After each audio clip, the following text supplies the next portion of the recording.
الحمد لله نحمده ونستعينه ونستغفره ونؤمن به ونتوكل عليه ونعوذ بالله من شرور أنفسنا ومن سيئات أعمالنا من يهده الله فلا مضل له ومن يضلل فلا هادي له وأشهد أن لا إله إلا الله وحده لا شريك له وأشهد أن سيدنا ومولانا محمدا عبده ورسوله صلى الله تعالى عليه وعلى آله وأصحابه وبارك وسلم تسليما كثيرا أما بعد فأعوذ بالله من الشيطان الرجيم بسم الله الرحمن الرحيم يا أيها الذين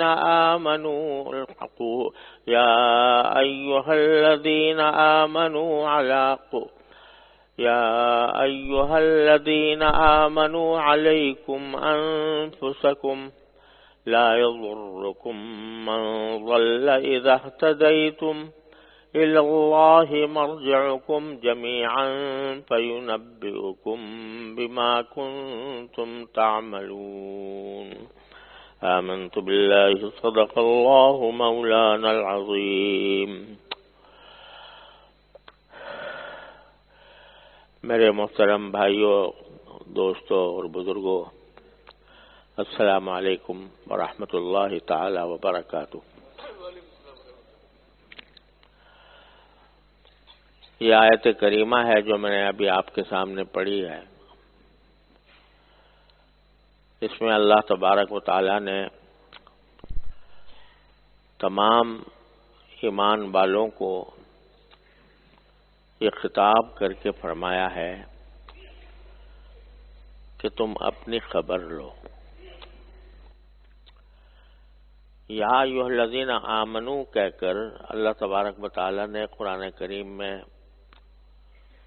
بہت سے احکام عطا فرمائے ہیں، اور اس کا لفظی ترجمہ یہ ہے کہ اے وہ لوگو جو ایمان لائے ہو. گویا جب اللہ تبارک و تعالی ان الفاظ سے ہم ناچیزوں کو خطاب فرماتے ہیں تو یہ بڑا پیار بھرا خطاب ہے کہ میں تم سے اس ایمان کا واسطہ دے کر تم سے بات کر رہا ہوں. تم ایمان لا چکے ہو. اگر ایمان نہ لائے ہوتے تو تمہیں کچھ اور خطاب کیا جاتا. اگر معاذ اللہ ایمان نہ ہوتا تو تم سے خطاب سب سے پہلے یہ ہوتا کہ تم اللہ پر ایمان لاؤ، اللہ کی توحید پر ایمان لاؤ، نبی کریم صلی اللہ علیہ وسلم کی رسالت پر ایمان لاؤ، آخرت پر ایمان لاؤ. یہ خطاب ہوتا.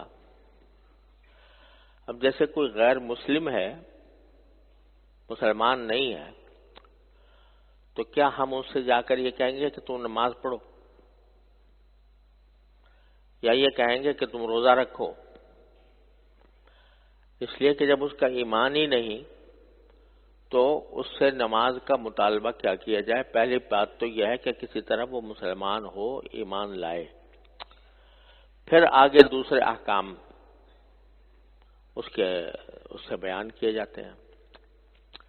حضور اقدس نبی کریم صلی اللہ علیہ وسلم نے حضرت معاذ بن جبل رضی اللہ تعالیٰ عنہ کو یمن بھیجا، وہاں کا حاکم بنا کر بھیجا، معلم بنا کر بھیجا، مبلغ بنا کر بھیجا. اور وہاں میں جا کر آپ نے فرمایا کہ جب تم وہاں پہنچو تو ان کو پہلے یہ دعوت دو کہ وہ اللہ کی توحید پر ایمان لائیں اور اللہ کے رسول صلی اللہ علیہ وسلم کی رسالت پر ایمان لائیں۔ جب وہ یہ بات قبول کر لیں تو پھر ان سے کہنا کہ تمہارے ذمے 5 نمازیں دن اور رات میں فرض ہیں۔ تو جو غیر مسلم ہوتا ہے اس کو تو پہلے ایمان کی دعوت دی جاتی ہے، اس سے آگے کی باتیں نہیں کی جاتی۔ اگر کوئی غیر مسلم ہے آپ اس سے جا کے کہو کہ بھئی تم شراب چھوڑ دو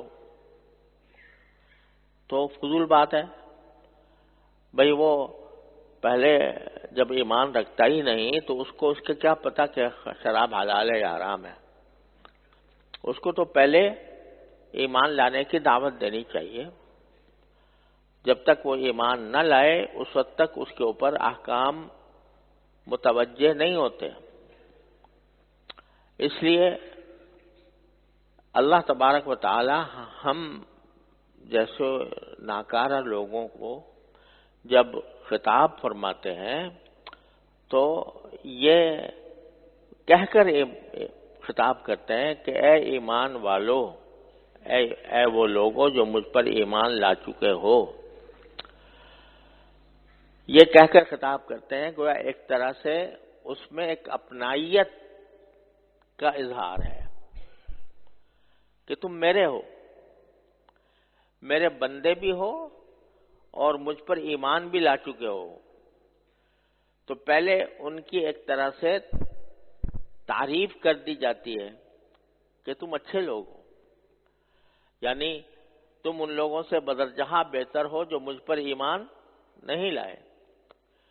لہذا اب جو میں بات آپ سے کہوں گا، باری تعالیٰ جو بات فرمائیں گے وہ اس اپنائیت کی وجہ سے کہیں گے کہ بھئی تم چونکہ میرے ہو اور مجھ پر ایمان لا چکے ہو، ایک بہت بڑی منزل تم نے طے کر لی، جو جہنم اور جنت کے درمیان فیصلہ کن چیز ہے وہ تم نے حاصل کر لی، اور وہ ہے ایمان۔ تو جب تم ایمان لا چکے ہو تو اب میں تمہیں اپنا سمجھ کر اور اپنا خاص بندہ سمجھ کر تم سے خطاب کرتا ہوں۔ تو اس میں پیار ہے، اس میں شفقت ہے، اس میں رحمت ہے، اس انداز خطاب میں۔ تو واسطہ دیا جا رہا ہے ہمارے ایمان لانے کا، جو ظاہر ہے جب اس واسطے سے خطاب کیا جائے گا تو اس کے اندر یقیناً خیر خواہی ہوگی، اس میں یقیناً ہماری مصلحت ہوگی۔ جیسے کوئی باپ اگر اپنے کسی اولاد کو، ایک تو صورت یہ ہے کہ اس کا نام لے کر پکارے اور نام لے کر پکار کر اس سے کچھ کہے، ایک طریقہ تو یہ ہوتا ہے، اور ایک یہ ہے کہ اس کو کہے بیٹا یہ کام کرو۔ تو دونوں میں زمین و آسمان کا فرق ہے۔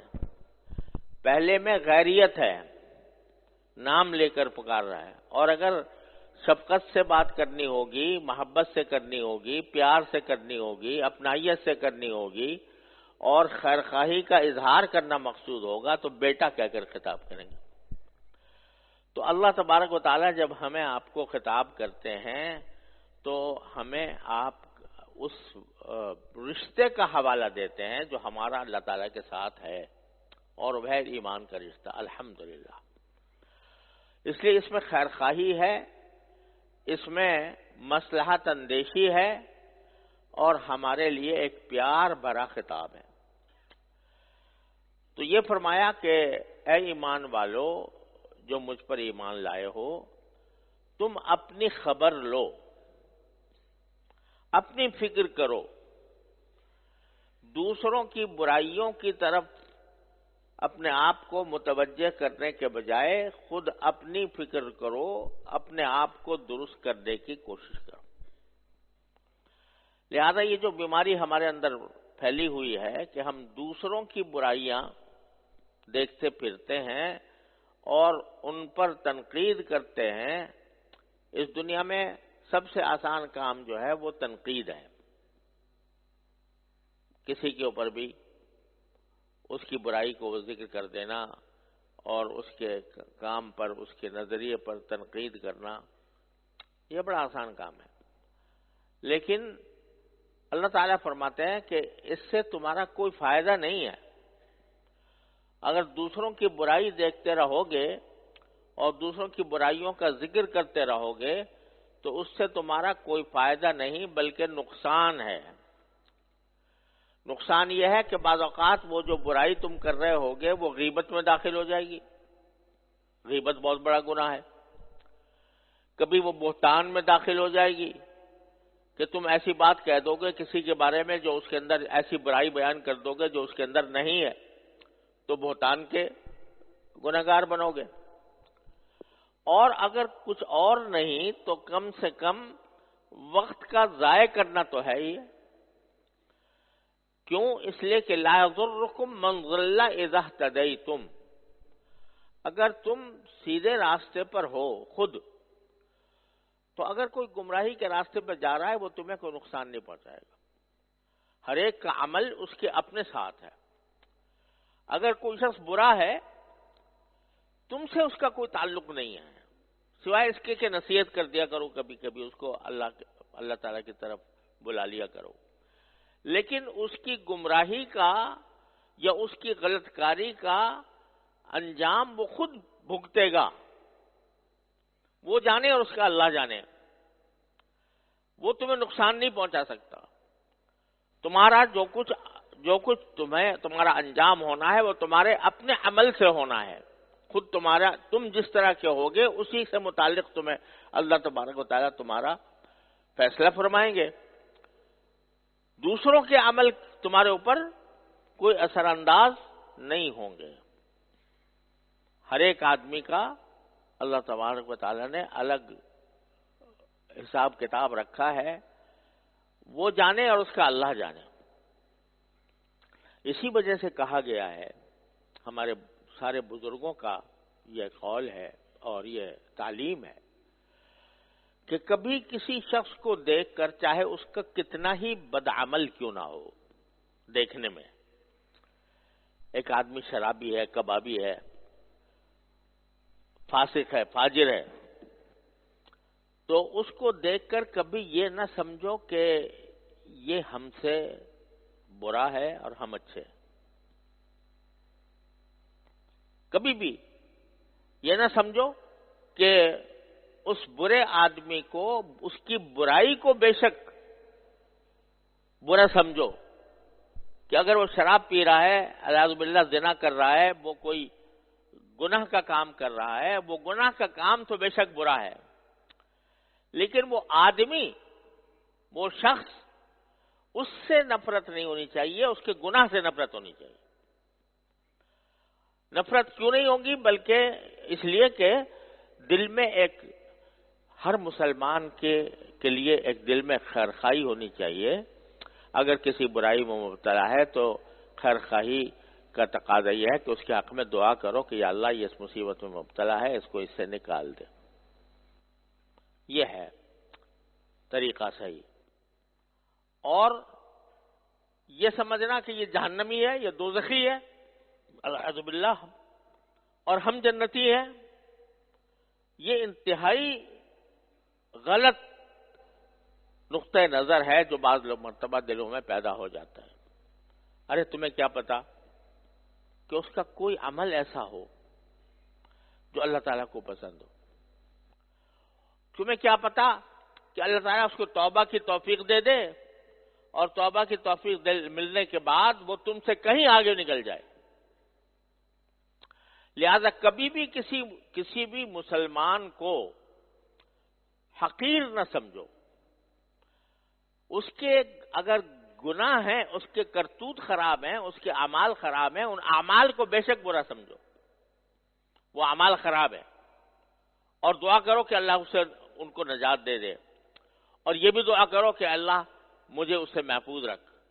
لیکن اس کی وجہ سے اس کی ذات سے نفرت نہ کرو، اس کی ذات سے نفرت کر کے اس کو جہنمی نہ سمجھو. یہ نہ کہو یہ دوزخی ہے، یہ جہنمی ہے. جہنم اور جنت کا فیصلہ تمہارے پاس نہیں ہے، جہنم اور جنت کا فیصلہ اللہ تعالیٰ کے پاس ہے. آپ کو واقعہ سنایا تھا کہ ایک شخص تھا کہ جو ساری زندگی گناہ میں گزری، لیکن کوئی ایک عمل اللہ تعالیٰ کو اس کا پسند آ گیا، اللہ تعالیٰ نے اس کی مغفرت کر دی. تو خدا جانے، اسی لیے حدیث میں فرمایا کہ العبرۃ بالخواتیم، اعتبار جو ہے وہ انسان کے آخری عمل کا ہوتا ہے.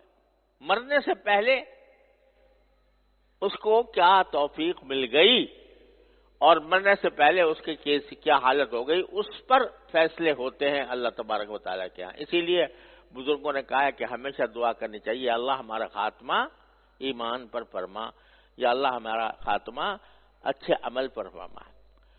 نبی کریم صلی اللہ علیہ وسلم نے یہ دعا فرمائی اور ہمیں دعا کی تلقین فرمائی. اللہم اجعل خیر عمری آخرہ وخیر عملی خواتیمہ وخیر ایامی یوم القاک فیہ. یا اللہ میرا بہترین عمل وہ ہو جو میرے آخری عمر میں ہو. اول تو یہ فرمایا خیر عمری آخرہ، یا اللہ میری سب سے عمر کا سب سے بہترین حصہ وہ ہو جو آخری عمر کا حصہ ہے. آخری عمر کا حصہ میرا سب سے بہترین زمانہ ہو میری زندگی کا. اور خیر عملی خواتیمہ ہو، اور میرا سب سے بہتر عمل وہ ہو کہ جو بالکل آخر میں آئے، آخری عمل میرا بہترین عمل ہو. اور خیر ایامی یوم القاک فیہ، اور میرا بہترین دن زندگی کا وہ ہو جس میں جا کر میں آپ سے ملوں. یہ دعا فرمائی نبی کریم صلی اللہ علیہ وسلم. اس لیے کہ کسی کا پتہ نہیں ہے کہ اس وقت وہ کس حالت میں ہے، اور اللہ تعالیٰ اس کی حالات کو بدل کر کہیں سے کہیں اس کو پہنچا دیں. بے شمار مثالیں ہیں تاریخ میں ایسے لوگوں کی کہ جو اللہ تعالیٰ کے فضل و کرم سے اپنے آخری عمر کے اندر وہ بہت متقی پرہیزگار ہو گئے، باوجود کہ پہلے وہ فاسق و فاجر نظر آتے تھے. تو اس وجہ سے کسی بھی دوسرے کو اپنے سے حقیر ہرگز نہ سمجھنا چاہیے. یہ بعض اوقات بیماری ہمارے اندر پیدا ہو جاتی ہے. ہمیں اللہ تعالیٰ نے کچھ توفیق دے دی نماز روزے کی، ہمیں توفیق دے دی کچھ بزرگوں سے تعلق قائم ہو گیا، ہمیں توفیق دے دی کہ ہم مسجد میں آنے لگے، تو اب ساری دنیا کو سمجھتے ہیں یہ سب جہنمی ہے. جو دنیا میں پھر رہے ہیں نا، بازار میں جب لے کے نکلتے ہیں دیکھتے ہیں کہ بھئی وہ ادھر پھر رہا ہے ادھر پھر رہا ہے، اور یہ کوئی فلاں گناہ میں مبتلا ہے، یہ فلاں گناہ میں مبتلا ہے، مسجدوں میں نہیں آ رہے. تو دماغ میں یہ آ جاتا ہے کہ یہ سب جہنمی ہے اور ہم جنتی ہیں، اس واسطے کہ ہم مسجد میں جاتے ہیں، ہم نماز پڑھتے ہیں، ہم اللہ کا نام لیتے ہیں. خوب سمجھ لو کہ جس دن یہ خیال آ گیا کہ میں ان سے افضل ہوں، اس دن تمہارے سارے اعمال حقارت ہو گئے. افضلیت کا معیار سوائے اللہ تبارک و تعالیٰ کے آخری فیصلے کے کسی کوئی نہیں کر سکتا. اس واسطے یہ تکبر ہے، یہ عجب ہے، یہ خود پسندی ہے کہ اپنے آپ کو تو مقدس سمجھو اور دوسرے لوگوں کو فاسق و فاجر کہہ کر اور ان کو برا بلا سمجھو، اور سمجھو کہ یہ آخرت میں جہنمی ہوں گے، اللہ تعالیٰ کے ہاں ان کو عذاب ہوگا. کوئی عذاب ثواب کا فیصلہ تم نہیں کر سکتے. ہاں البتہ جو عمل ہیں، اگر کوئی خراب عمل کر رہا ہے، وہ خراب عمل بے شک قابل نفرت ہے، وہ عمل قابل نفرت ہے، وہ عمل قابل مذمت ہے، لیکن ذات کا نہیں. ذات تو پتہ نہیں اس آدمی کی ذات کس وقت کیا بن جائے، کہاں سے کہاں پہنچ جائے، یہ اللہ تبارک و تعالیٰ ہی اس کا فیصلہ کرتے ہیں، اور جنت اور جہنم کا فیصلہ بھی اللہ تعالیٰ کے پاس ہے.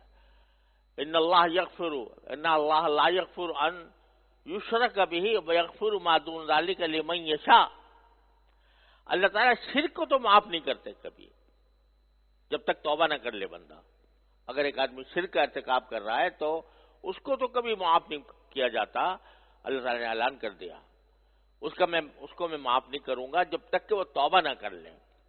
لیکن اس سے کمتر جو شرک سے کمتر جو گناہ ہے وہ اللہ تعالیٰ جس کو چاہتا ہے معاف کر دیتا ہے. جس کو چاہتا ہے معاف کر دیتا ہے. کیا مانا کہ توبہ کے بغیر بھی معاف کر دیتا ہے. توبہ کر کے تو ہر ایک کی معافی ہو جاتی ہے.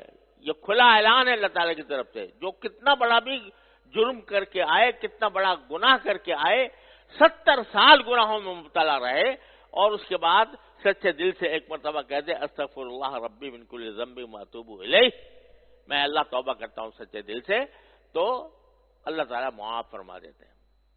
یہ توبہ سے تو معاف ہو ہی جاتا ہے, لیکن قرآن کریم یہ کہتا ہے کہ توبہ کے بغیر بھی میں جس کو چاہوں معاف کر دیتا ہوں. جب اللہ تعالیٰ کے پاس ہے یہ فیصلہ کہ کس کو وہ معاف کرے کس کو نہ کرے, یہ جب فیصلہ اللہ کے پاس ہے تو تم کون ہو فیصلہ کرنے والے. لہذا جو اگر کسی برائی میں مبتلا ہے تو اس کے لیے اس کو حقیر نہ سمجھو, اس کو یہ نہ سمجھو کہ یہ جہنمی ہے. ہاں اس کے لیے دعا کرو کہ اللہ تعالیٰ اس بلا سے اس کو نکال دے. وہ ایک طرح سے بیمار ہے. یہ جس طرح جسمانی بیماری ہوتی ہے اسی طرح روحانی بیماری بھی ہوتی ہے. روحانی بیماری یہ ہوتی ہے کہ انسان گناہ میں مبتلا ہو, گناہوں کے اندر پھنسا رہے. تو کوئی آدمی اگر بیمار ہوتا ہے تو بیمار آدمی پر غصہ نہیں کیا جاتا, اس کو حقیر نہیں سمجھا جاتا, بلکہ اس کے حق میں دعا کی جاتی ہے کہ اللہ اس کو اس بیماری سے نکال دے. اسی طرح اگر کوئی فسق و فجور میں مبتلا ہے, گناہوں میں مبتلا ہے, تو وہ ایک بیمار ہے, اس کے حق میں دعا کرو یا اللہ اس کو اس بیماری سے نکال دے, نہ یہ کہ اس کی برائی کرتے پھرو یا اس کے بارے میں حقارت کی تحقیر کرو. تو قرآن کریم نے بڑا اہم اصول بیان فرما دیا, لا یضرکم من ضل, جو گمراہی پر ہے وہ تمہیں نقصان نہیں پہنچائے گا, کیونکہ اس کا عمل اس کے ساتھ ہے, اس کا فیصلہ اللہ کے پاس ہے. اذا اہتدیتم, اگر تم صحیح راستے پر ہو تو دوسرا کوئی تمہیں نقصان نہیں پہنچا سکتا. جب دوسرے کے عمل کے تم ذمہ دار نہیں, جب دوسرے عمل کے تم جواب دہ نہیں, تو ان کی فکر میں کیوں پڑے ہوئے ہو؟ پہلے تو اپنی فکر کرو. علیکم انفسکم, اپنے آپ کو دیکھو کہ میں کتنے پانی میں ہوں, میں کیسی زندگی گزار رہا ہوں. ہر وقت انسان کو یہ غور و فکر کرتے رہنا چاہیے. وجہ اس کی ہے کہ اللہ تعالیٰ نے زندگی بے شک عطا فرمائی ہے, لیکن کسی کو پتا ہے کہ اس کی زندگی کتنی ہوگی, کسی کو پتا ہے کہ اس کی موت کب آ جائے گی, کب اس کو اللہ تعالیٰ کے سامنے پیش ہونا ہوگا. لہذا کوئی بھی دن آخری دن ہو سکتا ہے انسان کا, اور کوئی لمحہ بھی کوئی آخری لمحہ ہو سکتا ہے.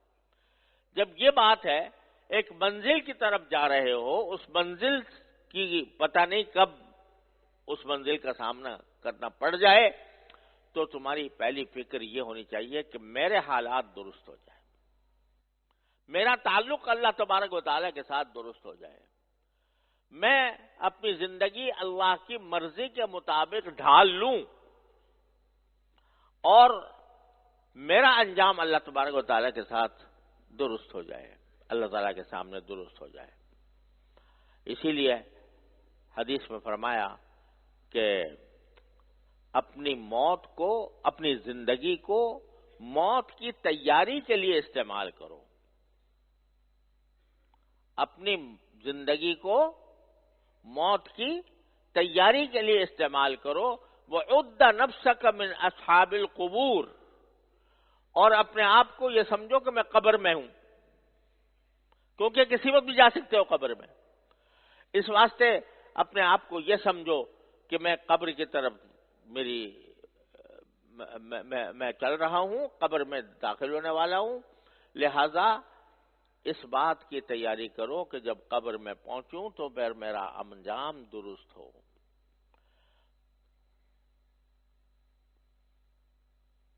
ہر آن اور ہر لمحے اور ہر دن انسان کو یہ فکر رہنی چاہیے۔ ہمارا حال یہ ہو گیا ہے کہ اللہ تعالیٰ نے زندگی ہمیں کیا دے دی کہ ہم یہ سمجھتے ہیں کہ بس ہمیشہ زندہ ہی رہیں گے۔ اپنے ہاتھوں سے مردوں کو دفن کرتے ہیں، اپنے منہ سے نماز جنازہ پڑھتے ہیں، اپنے ہاتھوں سے جا کر قبرستان میں مردوں کو مٹی دیتے ہیں، مگر ہاتھ جھاڑ کر اس طرح آ جاتے ہیں کہ یہ تو ان کے ساتھ ہو گیا یہ معاملہ، اور پھر وہی دنیا اور پھر وہی حالات۔ اس بات کی فکر نہیں کہ میں بھی ایک دن میرا انجام بھی یہی ہونا ہے، اور اس وجہ سے مجھے اپنی زندگی کا جائزہ لیتے رہنا چاہیے کہ میری زندگی میں کیا کام کر رہا ہوں، کیا کرنا چاہیے اور نہیں کر رہا، اور کیا نہیں کرنا چاہیے اور کر رہا ہوں۔ گناہوں سے اپنے آپ کو محفوظ رکھنے کی کوشش۔ تو یہ جو فرمایا کہ اپنی فکر کرو، اس کے معنی یہ ہے کہ اپنے آپ کو گناہوں سے بچاؤ، گناہوں سے بچاؤ، کیونکہ جتنے بھی اور نفلی عبادتیں ہیں، اگر کوئی آدمی ساری زندگی بھی نہ کرے، کوئی ایک نفلی عبادت بھی نہ کرے، تو اس سے آخرت میں پوچھا نہیں جائے گا کہ تو نے نفلی عبادت کیوں نہیں کی تھی۔ لیکن اگر نفلی عبادتیں کر رہا ہے اور ساتھ میں گناہوں کا مرتکب ہے، آنکھیں اس کی گناہ کر رہی ہیں، زبان سے وہ گناہ کر رہا ہے، جھوٹ بول رہا ہے، غیبتیں کر رہا ہے، بہتان لگا رہا ہے، الزام تراشیاں کر رہا ہے، فضول مجلسوں کے اندر وقت برباد کر رہا ہے، تو یہ نفلی عبادتیں اس کو اس گناہ سے نہیں بچا سکیں گی۔ خوب سمجھ لیجئے، یہ جو احادیث آتی ہیں کہ آدمی جب وضو کرتا ہے تو اس کے گناہ جھڑ جاتے ہیں، جب مسجد کی طرف جاتا ہے تو ہر قدم پر اس کے گناہ معاف ہوتے جاتے ہیں، وغیرہ وغیرہ، یا حج کرتا ہے تو اس کے سارے گناہ معاف ہو جاتے ہیں، یہ سارے صغیرہ گناہوں کی بات ہے، چھوٹے چھوٹے گناہوں کی۔ ان کو اللہ تبارک و تعالیٰ نے ایسا کر دیا ہے کہ کوئی بھی نیک عمل کر لیا تو اس کے بعد اللہ تعالیٰ اس کو معاف کر دیتے ہیں۔ صاف صاف کہہ دیا قرآن کریم نے، ان تجتنبوا کبائر ما تنہون عنہ نکفر عنکم سیئاتکم، کہ اگر تم بڑے بڑے گناہوں سے بچتے رہو تو چھوٹی چھوٹی غلطیاں، تمہاری چھوٹے چھوٹے گناہ جو ہے ہم خود ہی معاف کرتے رہیں گے، وہ اس طرح معاف کر دیں گے۔ وضو کرو گے تو معاف ہو جائیں گے، مسجد جاؤ گے تو معاف ہو جائیں گے، تم اور کوئی نیکی کا کام کرو گے تو معاف ہو جائیں گے۔ ان الحسنات یذہبن السیئات، نیکیاں جو ہیں وہ ان سیئات کو یعنی صغیرہ گناہوں کو ختم کر دیتی ہیں۔ یہ سب صغیرہ گناہوں کے بارے میں، لیکن کبیرہ گناہ جیسے جھوٹ، جیسے غیبت، جیسے بہتان باندھنا، جیسے کسی کی دل آزاری کرنا، کسی کو ستانا، کسی پر ظلم کرنا، یہ کبیرہ گناہ ہیں۔ یہ محض وضو کر لینے سے معاف نہیں ہوں گے، یہ محض مسجد جانے سے معاف نہیں ہوں گے، جب تک کہ ان کو چھوڑو نہیں اور ان سے توبہ نہ کرو۔ لہذا علیکم انفسکم، اللہ تعالیٰ بڑے پیار سے ہم سے کہہ رہے ہیں کہ اپنی فکر کو خدا کریں، خدا کے لیے اپنی فکر کرو۔ وہ وقت آنے والا ہے جب تمہیں حساب دینا ہے اپنے سارے اعمال کا، تو گناہوں کو چھوڑو۔ اور بعض اوقات ایسا ہوتا ہے کہ ہم لوگ نماز پڑھنے کے بعد، نماز کی اللہ نے توفیق دے دی تو ہم سمجھتے ہیں بس چلو بس ہو گیا کام، اور اب ہم پاک باز ہو گئے، اور اب ہم جہنم پروف ہو گئے، اب ہمیں جہنم کا کوئی خطرہ نہیں ہے۔ خوب سمجھ لو کہ یہ سمجھنا بہت بڑا دھوکہ ہے، اس دھوکے سے اللہ تعالیٰ بچانا چاہتے ہیں۔ تو گناہوں سے بچو۔ گناہ نگاہ سے بھی ہوتا ہے، اور آج کل اس کا بہت ہی زیادہ ابتلا ہے، اس میں آنکھوں کا غلط استعمال۔ آج کل یہ مصیبت آ گئی ہے موبائلوں کے اندر، فحاشی اور یعنی کا بازار گرم ہے، اور لوگ جو ہیں بس اس میں پڑے ہوئے ہیں ہر وقت، اور اس کے اندر خلوت میں، تنہائی میں، یا کسی طرح ایسے ایسے مناظر اس میں دیکھنے کی کوشش کرتے ہیں کہ جو اللہ بچائے انسان کے لیے، انسان کو جہنم میں لے جانے والے ہیں۔ اللہ تعالیٰ نے یہ آنکھ جو دی ہے تمہیں، یہ اس لیے دی ہے کہ اس کے ذریعے تم دنیا کے اندر جو اللہ تعالیٰ کی مخلوقات ہیں ان کو دیکھو، ان سے عبرت حاصل کرو، ان کو اللہ تعالیٰ کی یاد میں استعمال کرو۔ لیکن گناہوں کے اندر استعمال کرنا، یہ سرکاری مشین اللہ تعالیٰ نے دے رکھی ہے بے مانگے، اس کو اللہ تعالیٰ کی نافرمانی میں استعمال کرو لذت لینے کے لیے۔ یہ اتنا بڑا گناہ ہے کہ کوئی حد نہیں۔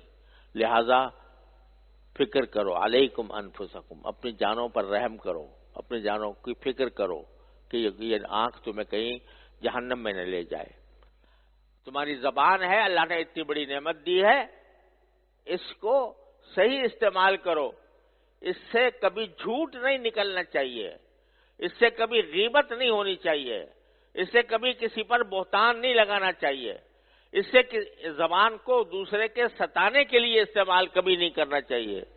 یہ سب گناہ ہیں جو انسان کو جہنم میں لے جانے والے ہیں۔ تو اللہ تعالیٰ بڑے پیار سے ہم سے فرمایا، یا ایھا الذین آمنوا علیکم انفسکم، اپنی فکر کرو، اپنے آپ کو گناہوں سے بچاؤ۔ یہ سب سے بڑی نعمت ہے۔ ایک آدمی ساری زندگی کوئی نفل نہ پڑھے لیکن گناہوں سے بچائے اپنے آپ، انشاءاللہ سیدھے جنت میں جائے گا۔ چاہے نفلی نماز ایک بھی نہ پڑھی ہو، اس نے صرف فرائض ہی پر اکتفا کیا ہو، سنت پر اکتفا کیا ہو، بس نفل ایک بھی نہیں پڑھی، کوئی نفلی صدقہ بھی نہیں کیا، کوئی نفلی عبادت بھی انجام نہیں دی، لیکن گناہوں سے ساری زندگی اپنے آپ کو بچاتا رہا، سیدھا جنت میں جائے گا۔ لیکن اگر اس کے برعکس ہو کہ نفلی عبادت تو خوب کر رہا ہے آدمی، لیکن ساتھ ساتھ گناہ